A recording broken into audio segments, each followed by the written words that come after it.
Дүниежүзілік денсаулық сақтау ұйымының мәліметінше, аурудың 80% дұрыс тамақтанбаудың нәтижесінде пайда болады. Біз күнделікті өмірде біле бермейтін ақпарат жетерлік. Мысалы, тамақтанған соң тамақ қалдықтары ағзаға жиналады екен, ал бүгінде оны тазалау мақсатында көпшілігі детокс әдісіне жүгінеді. Бұл қаншалықты дұрыс? Негізінде детоксты көбіне асқазандағы шлактарды, токсиндерді тазалаймыз деп қолданып жатады. Бірақ та біздің организмімізде ішек жолында бүйрек, бауыр органдарымыздың барлығы біздің организмімізді өзі тазалай алады. Медицинада детокс деген ұғым жоқ. Оның ағзаға пайдасы да медициналық тұрғыда дәлелденбеген. Десе де, көпшілігі бұл әдіске арықтау мақсатында да жүгінеді. Расымен, детокс диета арқылы адамдар артық салмақтан арыла ала ма?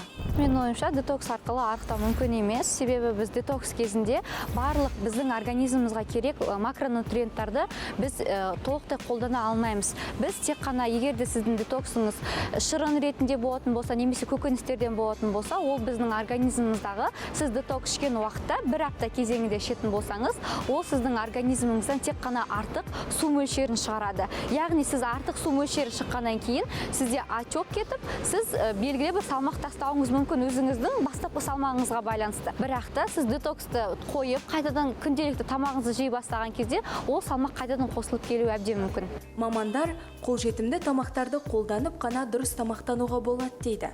Ол үшін құрамында құндылықтары бар тамақтарды үйлестіріп, рацион жасауға кеңес береді. Таңғы асқа біз японский сырный омлет алсақ болады. Оның құрамына 2 жұмыртқа кіреді, 10 грамм укроп және де 5 грамм ірімшік. Ақуыздың рөлін бұл жерде бізде 2 жұмыртқа ойнап тұр, және де микронутриент бұл жерде укроп. Осының барлығын араластырып, табада блины ретінде қалыптастырып жасаймыз. Ішіне ірімшік қосақ болады. Ірімшік бізде тоже бұл жерде пайдалы майдың рөлін ойнап тұр. Және де міндетті түрде қасына біз клетчатка қосу керекпіз. Яғни жемістер. Жемістің мөлшері 100-150 грамм болу керек, 200 граммға дейін. Бүгін диетолог Гүлжан Талжанова таңғы асқа арналған пайдалы ас мәзірімен қатар түскі ас әзірлеудің құпиясын бөлісті. Түскі ас кезінде де біздің рационымызда ақуыз, күрделі углеводтар және де пайдалы майлар, клетчатка болу керек. Плов алсақ болады. Түскі ас ретінде, мысалға, егер сіздің үйіңізде сорпа жасауыңызға болады, не болмаса күріш, плов алсаңыз болады. Яғни сіз өзіңізге мөлшермен 150-200 граммдай ет, 150-180 граммдай углевод аласыз. Мысалға, ол бізде гарнир.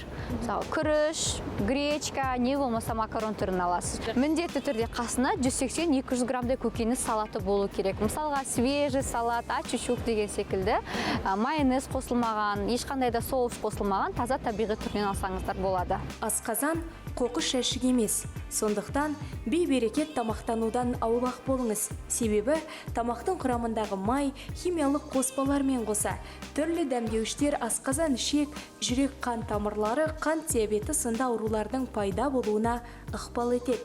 Қазақтың ауру астан дегені осы болар.